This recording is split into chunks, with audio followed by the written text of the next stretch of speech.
6 jenderal, 1 perwira, 6 di sejarah Indonesia.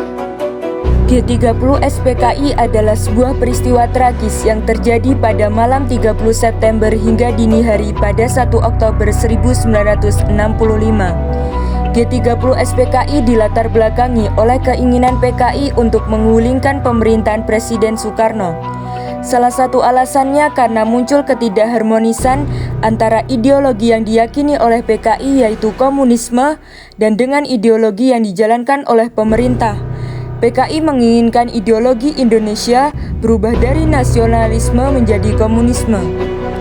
DN Aidit, pemilik nama lengkap Dipa Nusantara Aidit, lahir di Pulau Bangka 30 Juli 1923. Dia merupakan sosok yang diduga sebagai dalang di balik peristiwa G30 SPKI terjadi. Diangkat menjadi Sekjen CC PKI pada Oktober 1953 melalui sidang pleno dengan membersihkan golongan tua terlebih dahulu yang gagal dalam pemberontakan di Madiun pada tahun 1948. Kemudian pada tahun 1959, Aidit merubah istilah sekjen menjadi ketua dan sejak saat itu dirinya memimpin PKI. Selanjutnya yaitu Henk Snifflit. Sejarah berdirinya PKI tak lepas dari Indische Social Democratische Vereniging atau ISDV, yaitu partai kecil berhaluan kiri yang didirikan oleh tokoh sosialis Belanda, yaitu Hendrikus Josephus Franciscus Marius Snifflit atau dikenal dengan Henk Snifflit. Pada malam 30 September hingga dini hari 1 Oktober 1965, pada malam itu sekelompok pasukan yang berafiliasi dengan PKI menculik dan membunuh 6 jenderal TNI Angkatan Darat serta beberapa perwira lainnya. Jasad mereka kemudian ditemukan di sebuah sumur tua di daerah Lubang Buaya, Jakarta. Peristiwa ini dipicu oleh ketegangan politik antara PKI dan TNI, serta kondisi kesehatan Presiden Soekarno yang menurun.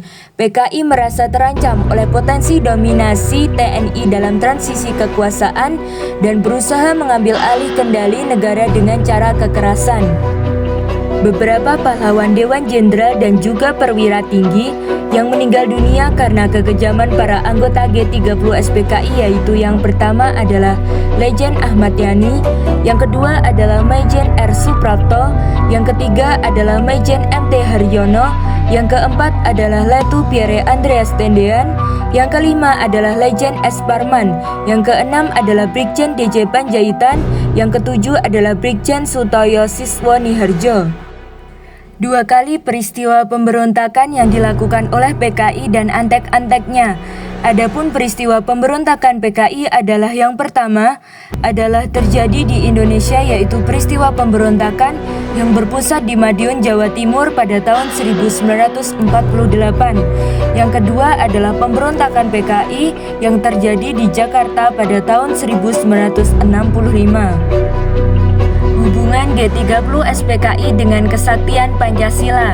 Yang pertama adalah upaya kudeta dan pertahanan ideologi, yaitu G30 SPKI merupakan upaya untuk mengganti Pancasila dengan komunisme. Namun tindakan tegas TNI berhasil menggagalkan kudeta tersebut, menunjukkan bahwa Pancasila memiliki kekuatan untuk pertahanan. Yang kedua adalah penetapan Hari Kesaktian Pancasila. Pemerintah Indonesia menetapkan 1 Oktober sebagai Hari Kesaktian Pancasila. Yang ketiga adalah penghormatan kepada para pahlawan, yaitu untuk menghormati para jenderal yang menjadi korban G30 SPKI, yang diangkat sebagai pahlawan revolusi. Ini menunjukkan bahwa perjuangan mereka dalam mempertahankan Pancasila tidak akan dilupakan. Hari Kesaktian Pancasila.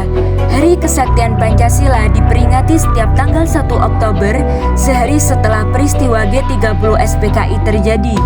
Peringatan ini dimaksudkan untuk mengenang para pahlawan revolusi yang gugur dan menegaskan kembali komitmen bangsa Indonesia terhadap Pancasila sebagai dasar negara.